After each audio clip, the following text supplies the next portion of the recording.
Sebelum aku kasih tahu informasinya, aku mau ngingetin lagi nih kalau GP Media lagi buka tryout. Nah, dari 15.000 aja kalian udah bisa dapetin fasilitas 3 kali tryout, dapat ebook, video pembahasan, prediksi kelolosan PTN, dan juga ada kelas online-nya loh. Jadi buruan, tunggu apa lagi? Yuk daftar sekarang. Kita lihat soalnya berikut ini adalah data perekonomian suatu negara yang ditandai oleh PDB sebesar 25 juta, investasi sebesar 5 juta, pengeluaran pemerintah sebesar 4 juta, ekspor sebesar 2 juta, dan impor sebesar 1 juta rupiah. Dari data tersebut, besar konsumsi adalah... Nah, jadi teman-teman untuk menjawab soal ini kita harus tahu dulu nih.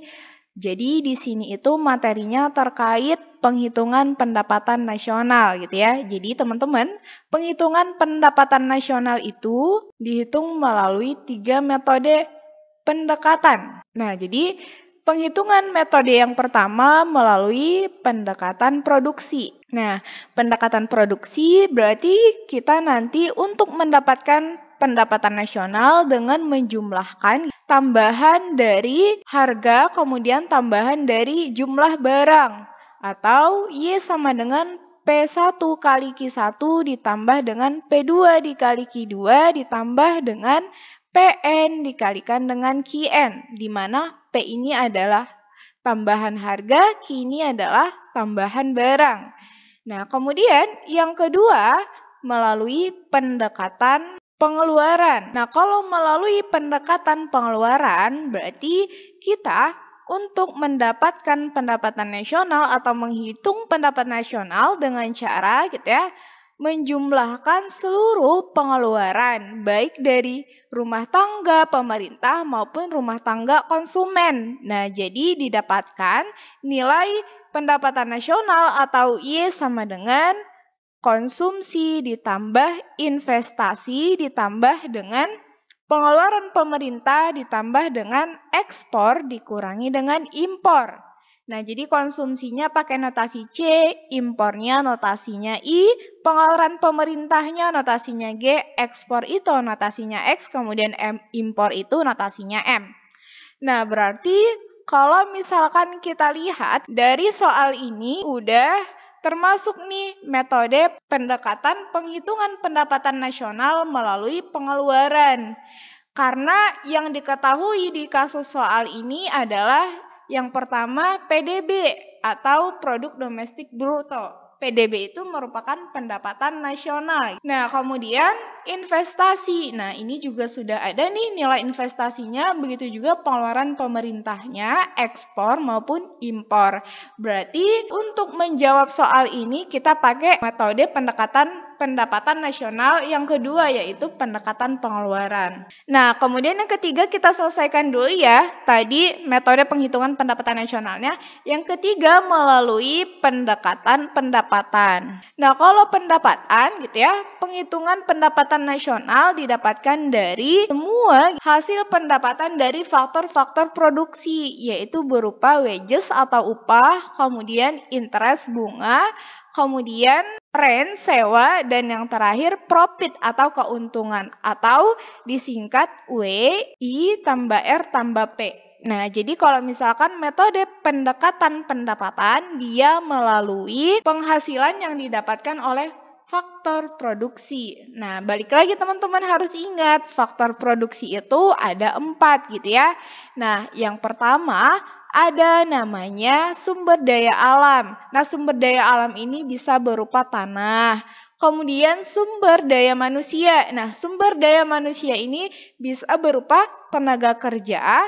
Kemudian yang ketiga ada modal. Nah, modal ini kita nanti bakal ngedapatin yang namanya interest atau bunga. Dan yang terakhir ada skill atau kewirausahaan. Nah, dari sini kita bakal ngedapatin yang namanya profit atau keuntungan dari kewirausahaan. Makanya metode gitu ya, penghitungan pendapatan nasional melalui pendekatan pendapatan itu rumusnya adalah upah ditambahi dengan interest bunga, ditambahi dengan sewa, ditambahi dengan keuntungan. Nah, jadi berdasarkan penghitungan pendapatan nasional dari ketiga ini, kalau kita lihat kasus di soalnya, Berarti kita pakai pendekatan pengeluaran. Makanya sekarang kita selesaikan. Berarti Y atau pendapatan nasional atau PDB gitu ya. Sama dengan konsumsi ditambah dengan investasi ditambah pengeluaran pemerintah ditambahi dengan ekspor dikurangi dengan impor. Di sini PDB-nya udah diketahui nih dan yang ditanya itu adalah konsumsinya. Berarti PDB-nya sebesar 25 juta sama dengan konsumsi ditambah investasinya itu sebesar 5 juta. Kemudian pengeluaran pemerintahnya sebesar 4 juta, ekspornya 2 juta dikurangi dengan impornya 1 juta.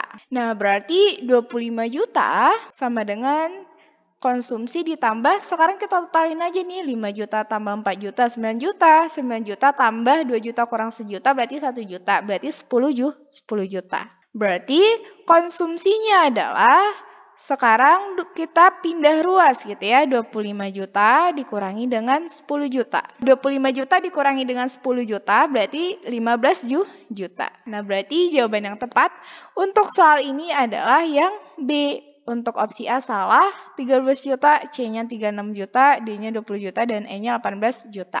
Oke deh, sekarang kita lanjut soal berikutnya. Diketahui fungsi permintaan P sama dengan 1000 min 20 Ki dan fungsi penawaran P sama dengan min 600 tambah 20 Ki. Maka keseimbangan pasar Ki, P adalah. Nah, teman-teman balik lagi gitu ya. Ini materinya terkait dengan harga keseimbangan pasar. Jadi, harga keseimbangan pasar itu ditunjukkan dari jumlah barang yang diminta sama dengan jumlah barang yang ditawarkan. Atau pada saat harga yang diminta sama dengan pada saat harga yang ditawarkan. QD sama dengan QS atau PD sama dengan PS. Nah, di sini udah dikasih tahu nih fungsi dari permintaannya. Nah, fungsi permintaannya sama dengan 1000 dikurangi dengan 20 Ki. Berarti ini untuk fungsi permintaan gitu ya. Kemudian untuk fungsi penawarannya sama dengan min 600 ditambah dengan 20 Ki. Nah, sekarang kita nyari keseimbangan pasarnya. Berarti karena di sini yang diketahui fungsi P dulu gitu ya. Berarti ini untuk PD sama dengan PS. Berarti PD sama dengan PS 1000 min 20 Ki sama dengan min 600 ditambah dengan 20 Ki. Nah, sekarang variabel yang sama kita satuin dan totalin gitu ya. Berarti kita pindah ke kanan. Berarti 1000. Sekarang 600-nya kita pindah ke ruas kiri ditambah 600 sama dengan 20 Ki ditambah dengan 20 Ki. 1600 sama dengan 40 Ki. Berarti Ki-nya 1600 dibagi dengan 40. Berarti Ki-nya sama dengan 40. Nah, nilai dari Ki-nya kita udah ketemu nih 40. Sekarang kita mencari nilai dari P-nya. Nah, teman-teman bisa memasukkan gitu ya. Ketika nilai Ki-nya 40 bisa memasukkan ke fungsi permintaan maupun penawaran untuk mendapatkan P-nya, nilai P-nya. Nah, jadi sekarang kita masukin ke fungsi yang permintaan ya untuk mencari nilai P-nya. Jadi, ketika Ki sama dengan 40, P sama dengan 1000 min 20 Ki. Berarti P sama dengan 1000, kita kurangi 20 dikalikan dengan 40. Nah, kamu substitusi ya nilai Ki yang tadi ke sini berarti Ki-nya 40. Berarti harganya sama dengan 1000 dikurangi dengan 20 kali 40 sama dengan 800.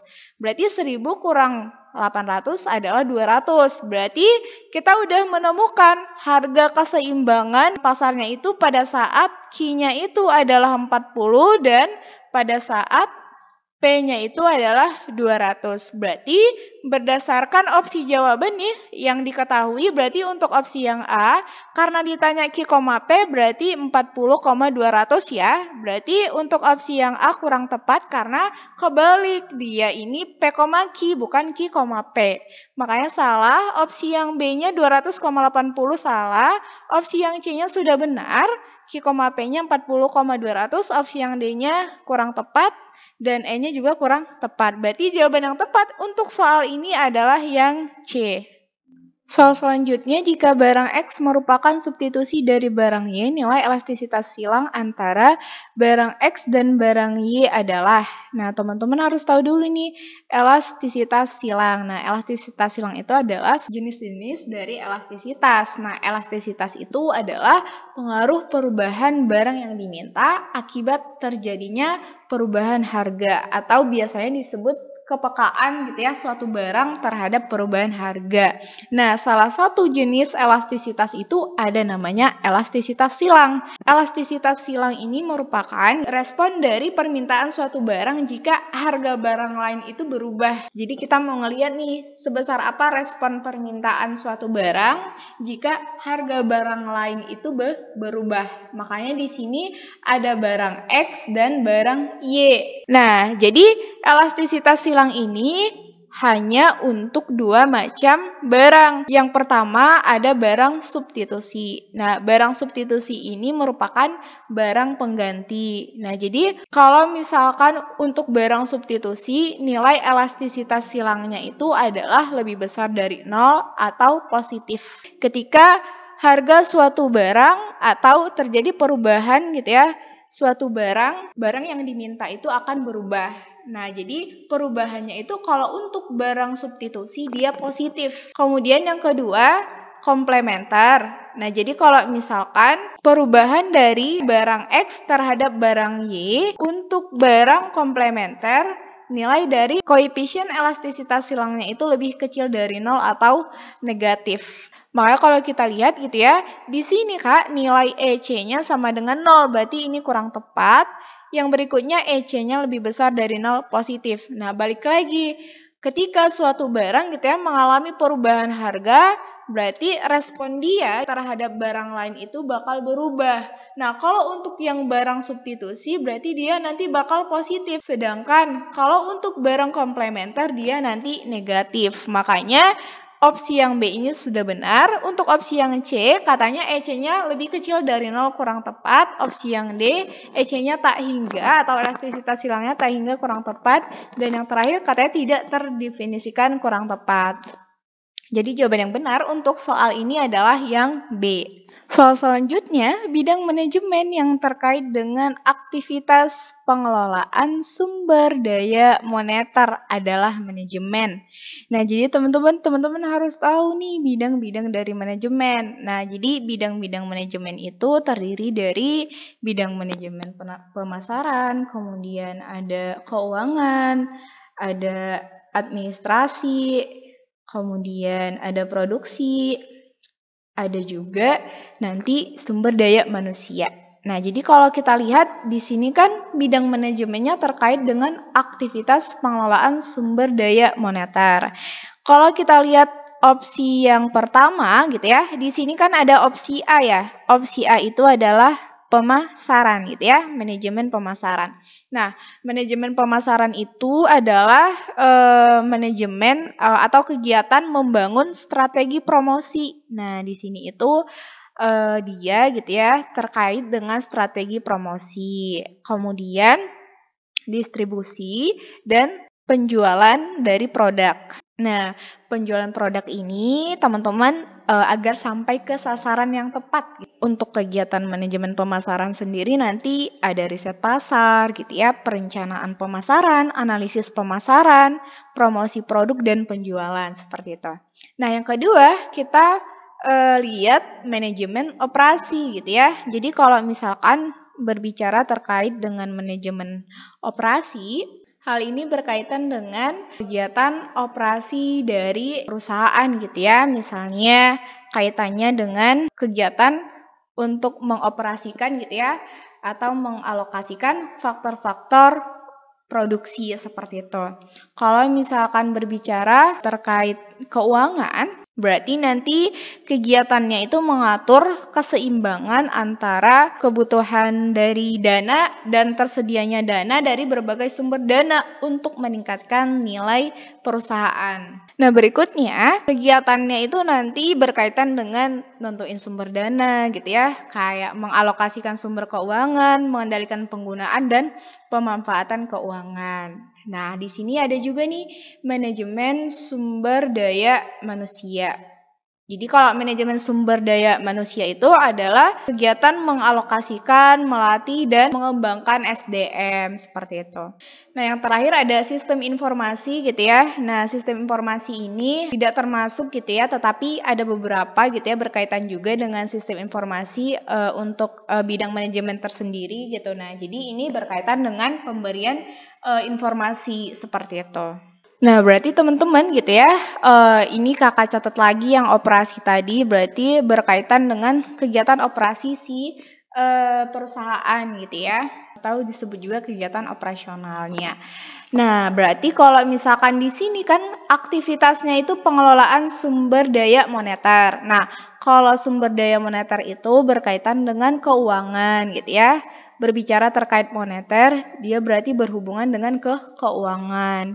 Nah, balik lagi kalau kita lihat bidang manajemen yang udah disediain dari sini ada manajemen keuangan. Nah, di sini mengatur kegiatan dan keseimbangan antara kebutuhan dana seperti itu. Nah, jadi di manajemen keuangan ini juga kita nanti bakal menentukan sumber dana yang diperlukan, kemudian mengalokasikan sumber keuangan, bisa juga nanti mengendalikan penggunaan dan pemanfaatan keuangan. Nah, karena di sini ada pengelolaan sumber daya moneter, berarti pengelolaan sumber keuangan tadi gitu ya. Makanya jawaban yang tepat itu adalah yang C. Oke, kita lanjut soal berikutnya. Berikut ini merupakan pernyataan yang tepat mengenai hubungan antara biaya rata-rata atau AC dan biaya marginal atau MC. Nah, teman-teman berbicara terkait biaya marginal dan biaya rata-rata itu merupakan salah satu komponen dari biaya produksi. Nah, salah satu komponennya itu seperti yang di atas ya. Nah, jadi AC ini adalah biaya rata-rata. Nah, nanti biaya rata-rata ini berasal dari keseluruhan biaya dari variable cost, kemudian dari fixed cost, seperti itu ya. Jadi keseluruhan biaya ditotalin jadilah biaya rata-rata dari suatu perusahaan itu untuk menghasilkan output. Kemudian untuk biaya marginal atau MC ini adalah tambahan biaya gitu ya untuk tambahan output suatu barang atau jasa seperti itu. Nah, jadi kalau misalkan suatu output mau ditambah berarti ada tambahan biaya nih yang dikeluarkan. Nah, itu namanya biaya marginal. Nah, jadi di sini teman-teman ada ditanyakan terkait pernyataan yang tepat gitu ya mengenai hubungan antara biaya rata-rata dan biaya marginal. Nah, jadi di biaya produksi itu ada kurva yang menggambarkan hubungan antara AC, MC, dan APC gitu ya. Komponen biaya rata-rata, kemudian marginal cost sama average variable cost. Nah, jadi ini kakak udah ngasih gambarnya, gambar ilustrasinya hubungan di antara tiga komponen yang tadi gitu ya. Nah, ini C gitu ya. Kemudian ini Q-nya seperti itu. Nah, di sini udah kelihatan gitu ya. Ini adalah hubungan mereka. Kita lihat kurva yang pertama gitu ya. Kurva yang pertama ini ada kurva MC. Nah, kamu lihat yang MC, kurva MC ini kalau kita lihat dia ini gitu ya memotong kurva APC dan APC ini gitu ya. Dia memotong kurva AC CMC ini memotong kurva APC dan AC pada saat APC-nya kemudian AC-nya itu nilainya minimum gitu ya. Nilai APC-nya minimum. Nah, kemudian nilai AC-nya juga minimum. Nah, jadi dia memotong gitu ya, atau kurva MC itu memotong pada saat nilai APC minimum, begitu juga nilai AC ini minimum. Nah, kemudian kita lihat juga gitu ya, di sini nilai AC itu lebih besar dibandingkan APC. Jadi nilai biaya rata-rata itu lebih besar dari biaya variabel rata-ratanya. Karena kalau untuk APC berarti dia dihitungnya per variabelnya gitu ya. Kalau AC-nya berarti nanti biaya rata-rata untuk keseluruhannya. Makanya AC itu lebih besar dibandingkan APC. Makanya ini kurvanya lebih di atas ya. AC-nya ada di atas APC. Nah, kemudian oh iya, jadi flashback dikit. Jadi kalau APC itu adalah average variable cost, teman-teman. Jadi biaya variabel rata-rata seperti itu. Nah, jadi biaya variabel rata-rata ini berada di bawah biaya rata-rata. Karena biaya variabel rata-rata belum keseluruhan dihitung gitu ya. Tapi kalau udah di biaya rata-rata keseluruhan untuk produksi itu dihitung. Nah, berikutnya di sini ada kurva MC-nya balik lagi gitu ya. MC itu berarti tambahan biaya akibat tambahan output. Kemudian di sini ada, kita lihat teman-teman ada kurva AFC. Nah, jadi kurva AFC ini adalah kurva gitu ya dari biaya fix rata-rata. Jadi biaya fix rata-rata ini bakal selalu tetap gitu ya, atau biayanya itu bakal tetap ketika output bertambah sekalipun, seperti itu. Nah, misalnya nih kayak bangunan gitu ya, atau gedung. Nah, jadi kalau kamu mau ngeproduksi output lebih banyak, yang bertambah itu malahan nanti biaya variabelnya, seperti itu. Kalau misalkan untuk biaya fixnya, biaya tetapnya, dia nggak bakal berubah gitu. Jadi makanya ketika di sini terjadi penambahan biaya marginal gitu ya, efisiensi dari biaya produksi, APC-nya itu tetap seperti itu. Nah, makanya kalau kita lihat dari opsi yang A-nya, setelah berpotongan dengan kurva MC, kurva AC berbentuk downward sloping gitu ya. Nah, jadi teman-teman di sini setelah berpotongan dengan kurva MC, katanya si AC berbentuk downward sloping. Nah, harusnya bukan down, tapi dia up gitu ya. Nah, dia upward sloping. Makanya untuk opsi yang A ini kurang tepat gitu ya, harusnya upward bukan downward sloping. Kemudian untuk opsi yang B-nya, ketika AC lebih kecil daripada MC, maka kurva AC akan turun. Nah, ini kondisinya adalah nilai AC-nya itu kan lebih kecil dibandingkan MC. Nah, berarti kurva AC-nya turun. Nah, di sini harusnya kurva AC-nya bukan turun gitu ya, tetapi harusnya dia mengalami kenaikan atau naik gitu. Karena memang nilai AC ini berada di bawah MC seperti itu.